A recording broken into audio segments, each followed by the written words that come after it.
All right, Brownies, let's have a conversation. Let's talk about another coaching hire. And I got to be honest, like, you just keep getting it right. You just keep getting it right. And what we were talking about early in the offseason, I know we haven't played the Super Bowl yet, so it was all during the playoffs. I get that. But there were a lot of hires that were being made by the Cleveland Browns, all right? And you went out, you got some former players to fill in positions of need, and then there was a loss. And it was a loss that you really couldn't help, and it was Bill Callahan, because his son gets a head coaching position with the Titans. And so you wonder, and you're basically looking at your watch, and you're saying, all right, how long before he's gone to go coach with his son? You don't blame him for it. Like, of course he's going to go coach with his son. But that leaves us wondering, who is Cleveland's next offensive line coach? Well, you have found him, and in this video, we're going to ask you the question, do you like it? Leave a comment right now. Do you like Andy Dickerson as the next offensive line coach? This was his job in Seattle for the last 2 years. Before that, he was something even different. We're going to talk about this. I'm going to give you a little history on who he is, and I'm going to tell you why I think this is a very good hire for the Browns. So let's first look at this article. Albert Breer of SI.com reports that Browns will hire Andy Dickerson for the role of Kevin Stefanski's staff, for a role. Callahan left to join his son Brian's staff with the Titans. We already know this.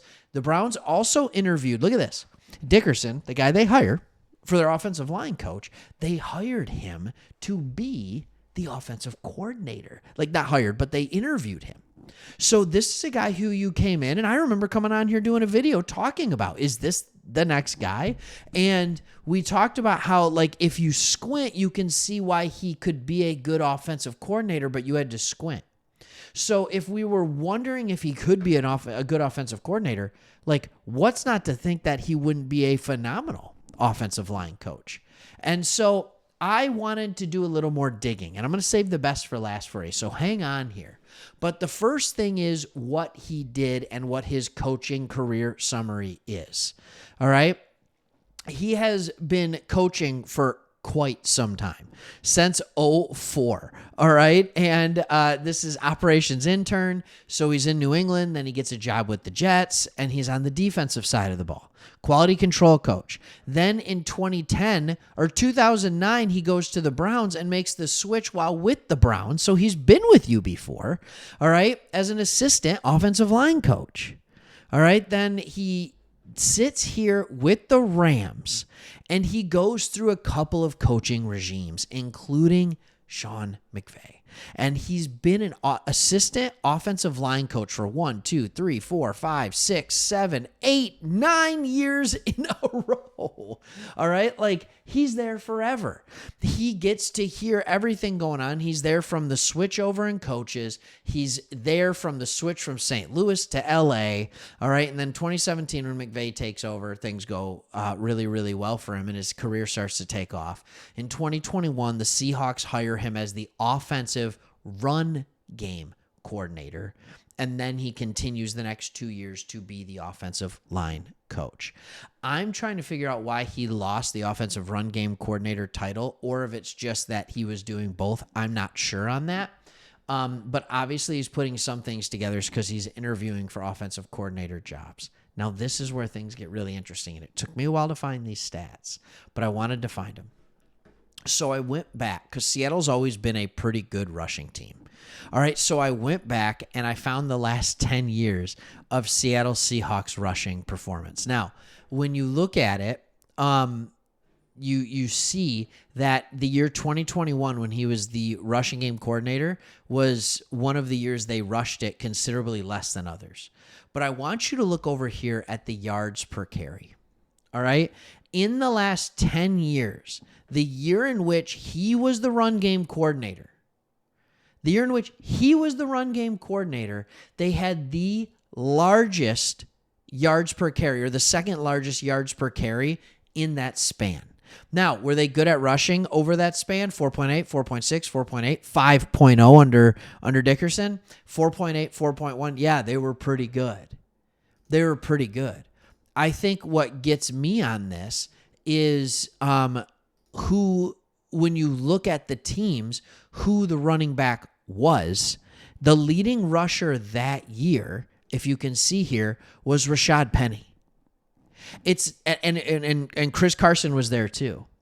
It's not like they're sitting here with just remarkable running backs that they threw out there that year. And I know it's not like Kenneth Walker wasn't there yet. He wasn't there yet. Charbonnet wasn't there yet. Marshawn Lynch wasn't still there, right? So you look at these things and you're just like, oh my goodness, maybe this guy actually knows what he's doing. But here's the other thing about that I will always remember about the Seattle Seahawks offensive line. This past year, the Lions go and Seattle actually came to Detroit, and they were without both tackles. Both their tackles were hurt for like the first month of the year. And you would have never known. Like, the offensive line played so well. They kept Hutch in check, and it just, to me, felt like, wow, what a really good system, one, they have, but two, how well coached must they have been to be prepared to go with two backup tackles. Arguably the most important position on an offensive line. And they were missing both their starting tackles, and they decided to go with it. So now you have Ken Dorsey that you've hired in. You've got Deuce Staley that you've brought in. The name of the tight ends coach that you brought in is escaping me. I don't know who's going to call plays. I don't know if it's going to be Kevin Stefanski or Dorsey. I mean, I would vote for Dorsey because why would he come in as an experienced play caller? Why would he come in to Cleveland not to be here? The reason they brought Dorsey in, the reason they changed things up, the reason they let go of Van Pelt is because they did not like the progress they were seeing out of Deshaun Watson. They're paying him like $63 million each of the next 3 years. They need to see good progress out of Deshaun Watson. And so the way you do that is you bring in an offensive coordinator that knows how to utilize the strengths of a quarterback. You bring in a good running backs coach to give him a good play action threat because your running backs are doing well. You bring in a good offensive line coach, not only to help you in the run game, because proven, the run game has worked well, all right, for Seattle. By the way, it's worked really well for Cleveland as well. But how much of that was Nick Chubb? And then you put it all together, and all of a sudden you have a really good recipe of success for Deshaun Watson. If you're going to pay a guy $60+ million, if you're going to give a guy $250 million guaranteed, you better find a way to surround him with well-coached players who are also talented. The Browns coaching staff is better than it was last year. And the coaching staff was good last year. They are better now. The coaching staff, I've said this on this channel before, it was high on the up top, right? Stefanski, Schwartz. Now they filled in the pieces that they need to fill in to make this a really good, really well-rounded staff.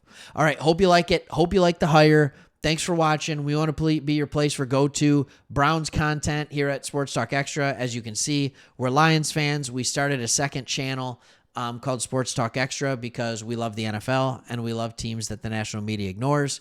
Browns, Lions, we get each other. All right. Hopefully you like the content. Like, subscribe. See you on the next one.